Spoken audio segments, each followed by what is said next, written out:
Well, this protest has begun outside the BBC, which I think should correctly be known as the Blairite Brainwashing Corporation.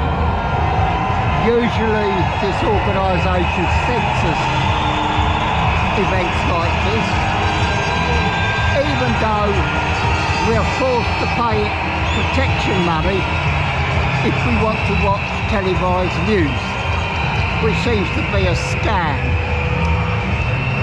All the more so as it's quick to report on undemocratic news manipulation in places like Peking, Moscow, Belarusia and so forth, but doesn't report on how this organisation manipulates the news here in London, not only by censoring activities like this and one-sided reporting where you hear about Boris Johnson's parties every day, but Keir Starmer's party where he had pizza and beer is censored, but you don't even hear about journalists in British jails like Julian Assange, who's in a jail at the moment, and he isn't being reported, but the BBC will report a journalist who's put in a Hong Kong jail. This kind of bias I find absolutely disgusting, as in effect everybody who watches TV news is obliged to pay the BBC a legalised protection payment for a licence in this country. And what do you think about that statue over there made by Eric Gill? Well, I don't have any terribly strong views on statues. I know some people get very worked up about statues, but I think that if you take down every single offensive statue, you probably destroy most of your history. After all, we could say that Oliver Cromwell was a swine to the Irish, so perhaps we should take his statue down. And of course all the Roman emperors were involved in slavery, so anything to do with the Romans should come down.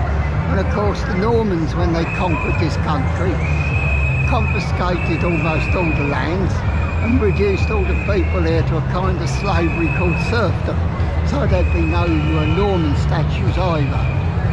So whereas I understand people have their own views, I tend not to worry so much about statues. I think the BBC is doing a lot more harm than any statues. And how do you feel about that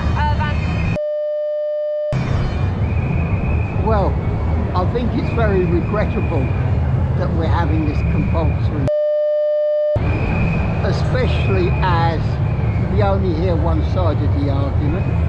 The Blairite Brainwashing Corporation always make sure that the other side is never heard. It's referred to in order to be abused. It's referred to when the BBC helps campaign to outlaw people from expressing views. There's never ever a fair debate allowed by organisations like the Blairite Brainwashing Corporation, and I find that extremely suspect. That leads me to think that they must have something about they want to hide, otherwise we would be having a fair debate by now. And how do you feel about how they're potentially going to sack over 50,000 care workers? Sorry, I didn't catch your question. How do you feel about how they're potentially going to sack over 50,000 care workers? They're going to cycle at over 50,000 miles an hour? No, they're going to fire 50,000 health workers. Oh, right. Well,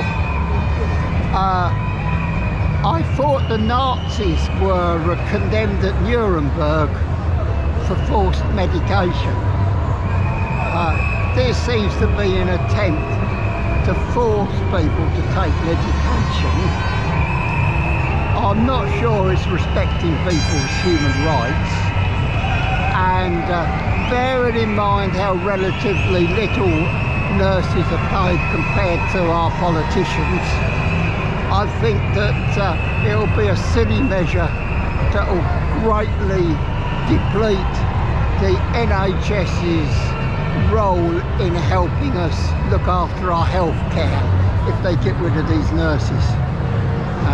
I would urge them to reconsider it and have a proper and fair debate first, rather than go ahead with like a bull in a china shop.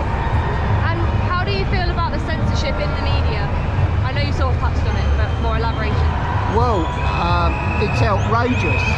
What's even more outrageous is that this particular piece of the media, the Blairite Brainwashing Corporation, everybody who wants to watch a television, even if they want to watch a real news channel rather than a propaganda organisation, which the BBC is, are forced to pay the BBC protection money in what is effectively a legalised protection racket in order to watch their televisions, even if they don't want to listen to Blairite Brainwashing Corporation, Blairite spin-doctored propaganda, and even if they don't want to fund the cost of other people having that propaganda forced down their throats.